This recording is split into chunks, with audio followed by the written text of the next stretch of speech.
Cade Marlowe is tearing it up. He has. Does a 169 WRC plus in the big leagues sound good to you? Because it sounds good to me. But I mean, I don't even want to just look at those numbers.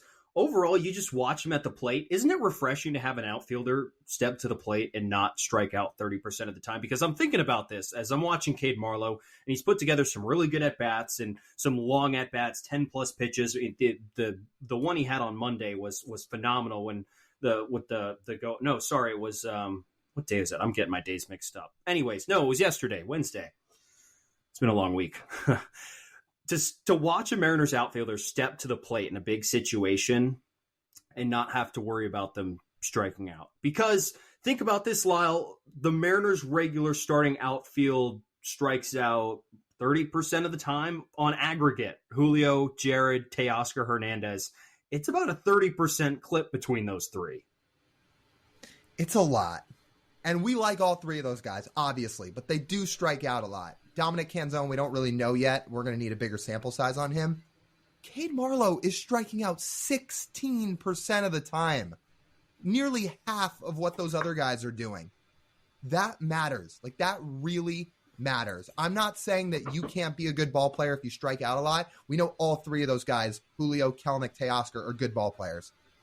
But it is very refreshing to see a guy who has such a good awareness for the strike zone, swings at the right pitches, makes a lot of contact, has shown a little bit of pop, playing serviceable outfield defense.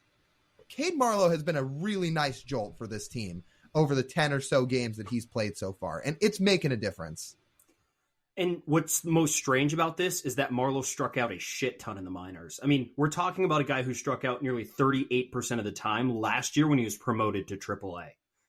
That's the kind of guy we're talking about. And he struggled with his strikeouts this year in AAA, which got progressively better. It got down to, I think, 22% the final month and a half before he got called up. But that's still like league average, and that's his best stretch in AAA. To come to the majors and do even more against better pitching says a lot about who Cade Marlowe is, which is really nice to see. He hits the ball the other way.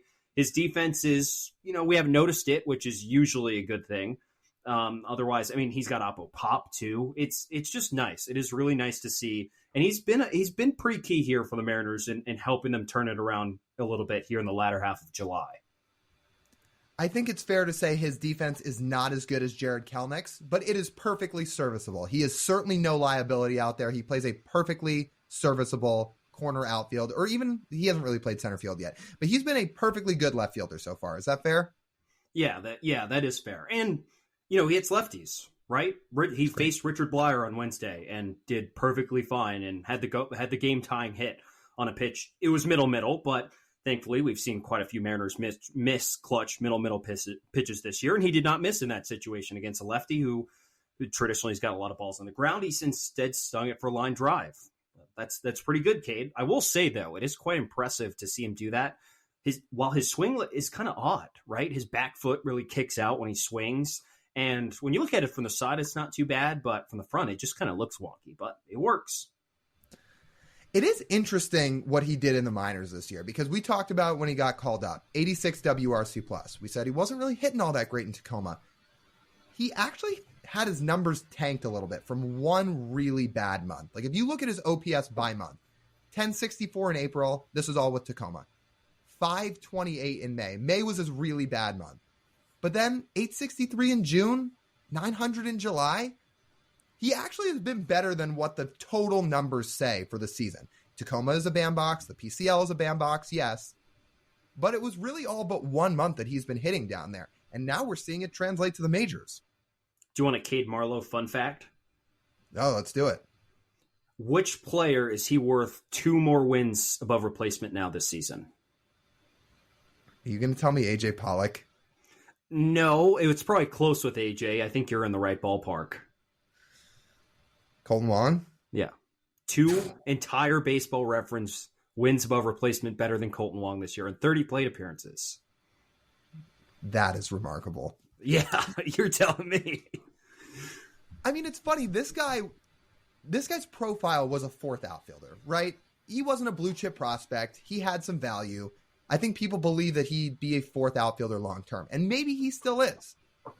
But you look at Cade Marlowe and what he's done so far. you have to like it. I mean, we're looking at a world right now. We've still got a ways to go. We still need a bigger sample size on Marlowe.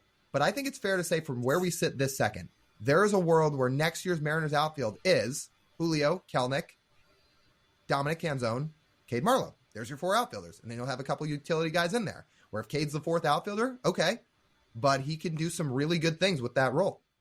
And I need to remind our listeners that we were saying very similar things about Jose Caballero a couple months ago, and he has not hit as well since we did that segment on him. So, we got to give him a bigger sample size to iron out. And like Lyle said, he very well might just end up as a 4th outfielder, but 4th outfielders cash the big league checks too. So at that rate, I don't think you'll complain all that much. No. And last thing here, let's remember about Marlowe. This guy was the minor league hitter of the year in his minor league tenure. He's had 20 home run seasons in the minors. This team and the organization, the front office, likes him a lot. There's a reason he was on the taxi squad for the postseason last year. There's a reason he was tearing it up in spring training this year before the injury. He has value. And to see what he does going forward is really exciting.